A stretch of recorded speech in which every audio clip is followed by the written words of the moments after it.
Welcome to Classic Tales Library.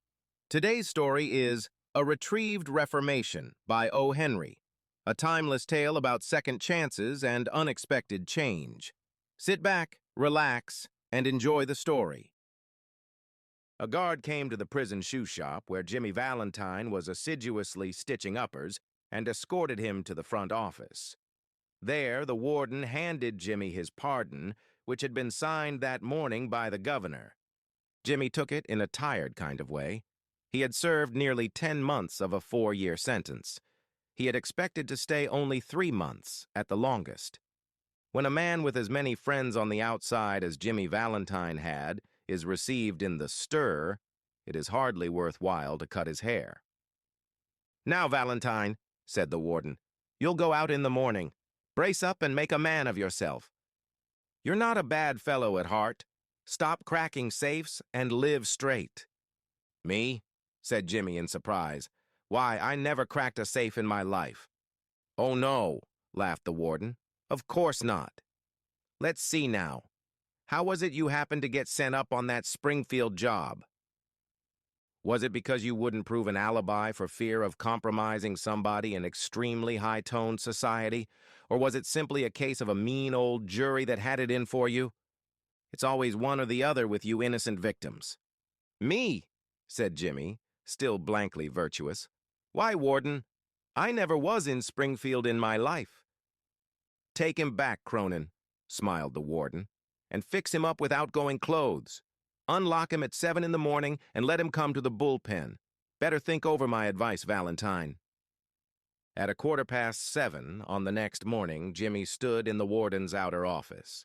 He had on a suit of the villainously fitting ready-made clothes and a pair of the stiff, squeaky shoes that the state furnishes to its discharged compulsory guests.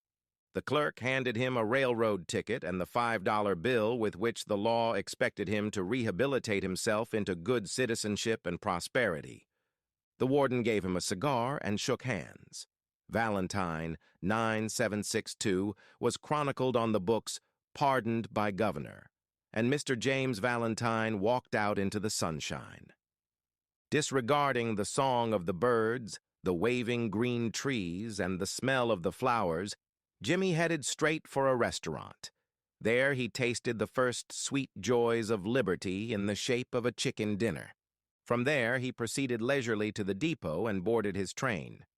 3 hours set him down in a little town near the state line. He went to the cafe of one Mike Dolan and shook hands with Mike, who was alone behind the bar. "Sorry we couldn't make it sooner, Jimmy, my boy," said Mike. "But we had that protest from Springfield to buck against, and the governor nearly balked. Feeling all right?" "Fine," said Jimmy. "Got my key?" He got his key and went upstairs, unlocking the door of a room at the rear. Everything was just as he had left it. There on the floor was still Ben Price's collar button that had been torn from that eminent detective's shirt band when they had overpowered Jimmy to arrest him. Pulling out from the wall a folding bed, Jimmy slid back a panel in the wall and dragged out a dust-covered suitcase. He opened this and gazed fondly at the finest set of burglar's tools in the East. It was a complete set, made of specially tempered steel, the latest designs in drills, punches, braces, and bits, jimmies, clamps, and augers, with 2 or 3 novelties invented by Jimmy himself, in which he took pride. Over $900 they had cost him to have made at Immerse, a place where they make such things for the profession. In half an hour, Jimmy went downstairs and through the cafe. He was now dressed in tasteful and well-fitting clothes, and carried his dusted and cleaned suitcase in his hand. "Got anything on?" asked Mike Dolan genially. "Me?" said Jimmy in a puzzled tone. "I don't understand. I'm representing the New York Amalgamated Short Snap Biscuit Cracker and Frazzled Wheat Company." This statement delighted Mike to such an extent that Jimmy had to take a seltzer and milk on the spot. He never touched hard drinks. A week after the release of Valentine, 9762, there was a neat job of safe burglary done in Richmond, Indiana, with no clue to the author. A scant $800 was all that was secured. 2 weeks after that, a patented, improved, burglar-proof safe in Logansport was opened like a cheese to the tune of $1,500, currency, securities, and silver untouched. That began to interest the rogue catchers. Then, an old-fashioned bank safe in Jefferson City became active and threw out of its crater an eruption of banknotes amounting to $5,000. The losses were now high enough to bring the matter up into Ben Price's class of work. By comparing notes, a remarkable similarity in the methods of the burglaries was noticed. Ben Price investigated the scenes of the robberies and was heard to remark, "That's Dandy Jim Valentine's autograph. He's resumed business. Look at that combination knob jerked out as easy as pulling up a radish in wet weather. He's got the only clamps that can do it. And look how clean those tumblers were punched out. Jimmy never has to drill but one hole." "Yes, I guess I want Mr. Valentine. He'll do his bit next time without any short time or clemency foolishness." Ben Price knew Jimmy's habits. He had learned them while working up the Springfield case. Long jumps, quick getaways, no Confederates, and a taste for good society, these ways had helped Mr. Valentine to become noted as a successful dodger of retribution. It was given out that Ben Price has taken up the trail of the elusive cracksman, and other people with burglar-proof safes felt more at ease. One afternoon, Jimmy Valentine and his suitcase climbed out of the mail hack in Elmore, a little town 5 miles off the railroad, down in the blackjack country of Arkansas. Jimmy, looking like an athletic young senior just home from college, went down the board sidewalk toward the hotel. A young lady crossed the street, passed him at the corner, and entered a door over which was the sign, "The Elmore Bank." Jimmy Valentine looked into her eyes, forgot what he was, and became another man. She lowered her eyes and colored slightly. Young men of Jimmy's style and looks were scarce in Elmore. Jimmy collared a boy that was loafing on the steps of the bank as if he were one of the stockholders, and began to ask him questions about the town, feeding him dimes at intervals. By and by, the young lady came out, looking royally unconscious of the young man with the suitcase, and went her way. "Isn't that young lady Miss Polly Simpson?" asked Jimmy with specious guile. "No," said the boy. "She's Annabelle Adams. Her pa owns this bank." "What did you come to Elmore for? Is that a gold watch chain? I'm going to get a bulldog. Got any more dimes?" Jimmy went to the Planters Hotel, registered as Ralph D. Spencer, and engaged a room. He leaned on the desk and declared his platform to the clerk. He said he had come to Elmore to look for a location to go into business. How was the shoe business now, in the town? He had thought of the shoe business. Was there an opening? The clerk was impressed by the clothes and manner of Jimmy. He, himself, was something of a pattern of fashion to the thinly gilded youth of Elmore, but he now perceived his shortcomings. While trying to figure out Jimmy's manner of tying his four-in-hand, he cordially gave information. Yes, there ought to be a good opening in the shoe line. There wasn't an exclusive shoe store in the place. The dry goods and general stores handled them. Business in all lines was fairly good. Hoped Mr. Spencer would decide to locate in Elmore. He would find it a pleasant town to live in and the people very sociable. Mr. Spencer thought he would stop over in the town a few days and look over the situation. No, the clerk needn't call the boy. He would carry up his suitcase himself. It was rather heavy. Mr. Ralph Spencer, the phoenix that arose from Jimmy. Valentine's ashes, left by the flame of a sudden and alternative attack of love, remained in Elmore and prospered. He opened a shoe store and secured a run of trade. Socially, he was also a success and made many friends. And he accomplished the wish of his heart. He met Miss Annabelle Adams and became more and more captivated by her charms. At the end of the year, the situation of Mr. Ralph Spencer was this. He had won the respect of the community, his shoe store was flourishing, and he and Annabelle were engaged to be married in 2 weeks. Mr. Adams, the typical plodding country banker, approved of Spencer. Annabel's pride in him almost equaled her affection. He was as much at home in the family of Mr. Adams and that of Annabel's married sister as if he were already a member. One day Jimmy sat down in his room and wrote this letter, which he mailed to the safe address of one of his old friends in St. Louis. Dear old pal, I want you to be at Sullivan's place, in Little Rock, next Wednesday night at 9 o'clock. I want you to wind up some little matters for me. And also, I want to make you a present of my kit of tools. I know you'll be glad to get them. You couldn't duplicate the lot for $1,000.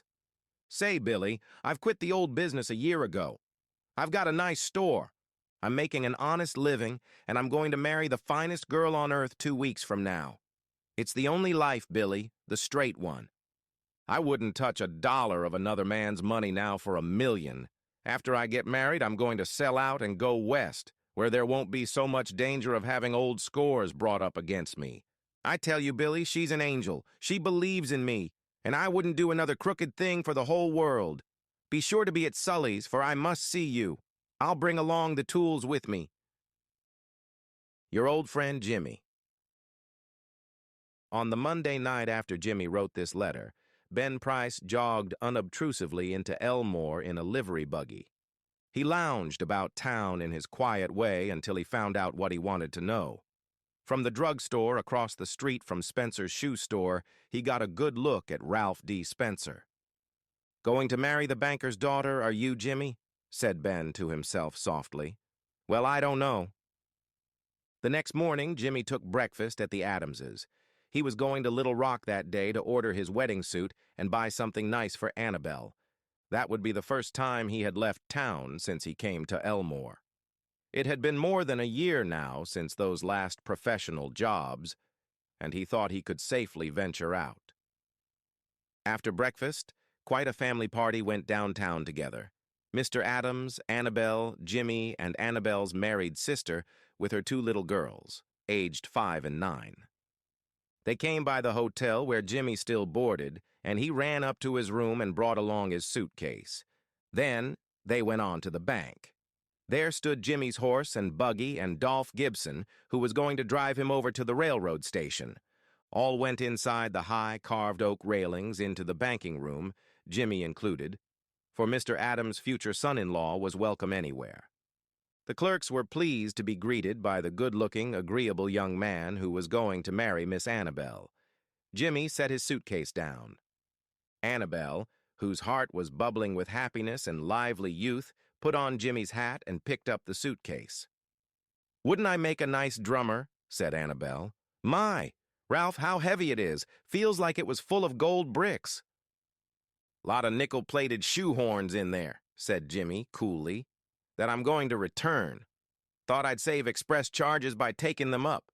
I'm getting awfully economical." The Elmore Bank had just put in a new safe and vault. Mr. Adams was very proud of it and insisted on an inspection by everyone. The vault was a small one, but it had a new, patented door. It fastened with 3 solid steel bolts thrown simultaneously with a single handle and had a time lock. Mr. Adams beamingly explained its workings to Mr. Spencer, who showed a courteous but not too intelligent interest. The 2 children, May and Agatha, were delighted by the shining metal and funny clock and knobs. While they were thus engaged, Ben Price sauntered in and leaned on his elbow, looking casually inside between the railings. He told the teller that he didn't want anything. He was just waiting for a man he knew. Suddenly there was a scream or two from the women and a commotion. Unperceived by the elders, May, the 9-year-old girl in a spirit of play, had shut Agatha in the vault. She had then shot the bolts and turned the knob of the combination as she had seen Mr. Adams do. The old banker sprang to the handle and tugged at it for a moment. "The door can't be opened," he groaned. "The clock hasn't been wound nor the combination set." Agatha's mother screamed again, hysterically. "Hush!" said Mr. Adams, raising his trembling hand. "All be quiet for a moment. Agatha," he called as loudly as he could, "listen to me." During the following silence, they could just hear the faint sound of the child wildly shrieking in the dark vault in a panic of terror. "My precious darling," wailed the mother.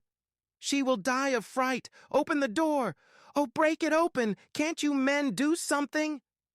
"There isn't a man nearer than Little Rock who can open that door," said Mr. Adams in a shaky voice.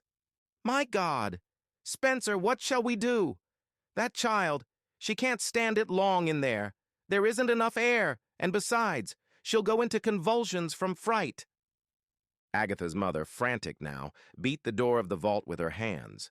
Somebody wildly suggested dynamite. Annabel turned to Jimmy, her large eyes full of anguish, but not yet despairing. To a woman, nothing seems quite impossible to the powers of the man she worships. "Can't you do something, Ralph? Try, won't you?" He looked at her with a queer, soft smile on his lips and in his keen eyes. "Annabel," he said, "give me that rose you are wearing, will you?" Hardly believing that she had heard him aright, she unpinned the bud from the bosom of her dress and placed it in his hand. Jimmy stuffed it into his vest pocket, threw off his coat, and pulled up his shirt sleeves. With that act, Ralph D. Spencer passed away and Jimmy Valentine took his place. "Get away from the door, all of you," he commanded shortly. He set his suitcase on the table and opened it out flat. From that time on, he seemed to be unconscious of the presence of anyone else. He laid out the shining, queer implements swiftly and orderly, whistling softly to himself as he always did when at work. In a deep silence and immovable, the others watched him as if under a spell. In a minute, Jimmy's pet drill was biting smoothly into the steel door.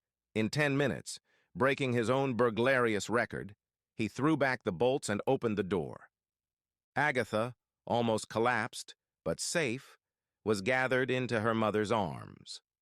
Jimmy Valentine put on his coat and walked outside the railings toward the front door. As he went, he thought he heard a faraway voice that he once knew call Ralph, but he never hesitated. At the door, a big man stood somewhat in his way. "Hello, Ben," said Jimmy, still with his strange smile. "Got around at last, have you? Well, let's go." "I don't know that it makes much difference now." And then Ben Price acted rather strangely. "Guess you're mistaken, Mr. Spencer," he said. "Don't believe I recognize you. Your buggy's waiting for you, ain't it?" And Ben Price turned and strolled down the street. Thank you for listening to Classic Tales Library. If you enjoyed this story, please feel free to like, subscribe, and return for more timeless classics.